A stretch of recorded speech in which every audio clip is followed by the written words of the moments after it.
est en train de passer nos jours sans rien faire, sans apporter de la valeur à nous-mêmes et aux autres, quelle est la différence entre nous et les membres?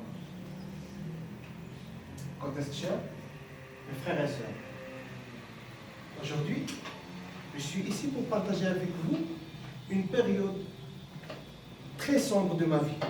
J'ai toujours parlé des périodes shining de ma vie où j'étais le premier de la classe, le meilleur de la classe, l'un des beaux élèves. Aujourd'hui, je vais partager avec vous une période que j'avais toujours honte d'en parler. En fait, moi j'étais un bon élève, effectivement, j'étais un brillant élève, j'avais beaucoup de rêves, j'étais très enthousiaste avec des capacités énormes. Mais par la suite, j'étais entamé par une maladie qui a détruit toute une partie de ma vie.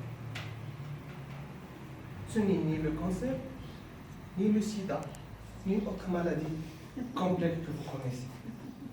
En fait, cette maladie commence, ces aspects commencent par une simple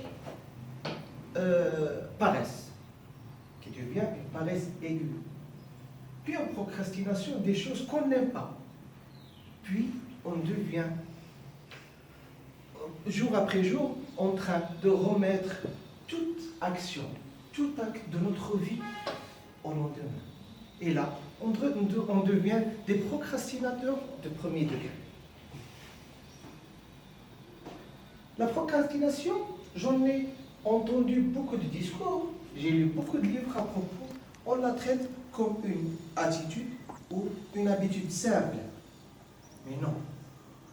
La procrastination, c'est une maladie. C'est un problème grave qui peut détruire une vie. La procrastination vous rend un corps somnambule. Vous êtes là en train de faire passer vos jours, de s'atténuer dans l'ombre et regarder les jours évoluer et faire de la critique. Parce que les procrastinateurs sont les plus grands critiques du monde. Ils sont là en train de critiquer tout le monde, sont eux-mêmes. Parce que pour eux, le problème, tous les problèmes de l'humanité, ce sont à cause de leur éducation, de leurs professeurs, de leurs parents, du gouvernement, de l'État, tout le monde à part eux. Parce que pour eux, les changements qu'ils doivent faire dans leur vie sont des changements minimes, courts, faciles, qu'ils peuvent faire demain. Les procrastinateurs, pour eux, tout est à remettre au lendemain.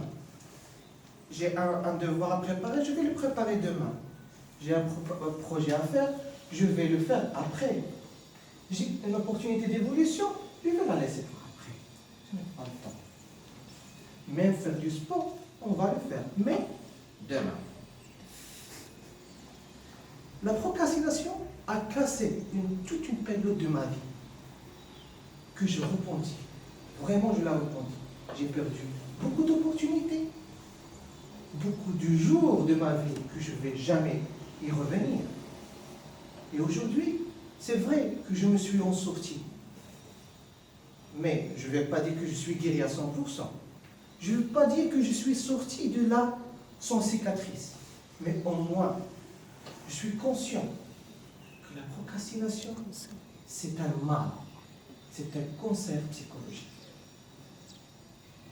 Aujourd'hui, pour conclure mon discours, mon message à partager avec vous et à me faire souvenir de ce message, c'est que la décision de vivre ou de mourir, c'est une simple décision.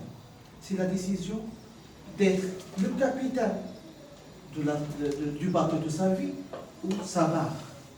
C'est être le leader de sa vie ou être leader de sa vie. Je vous remercie.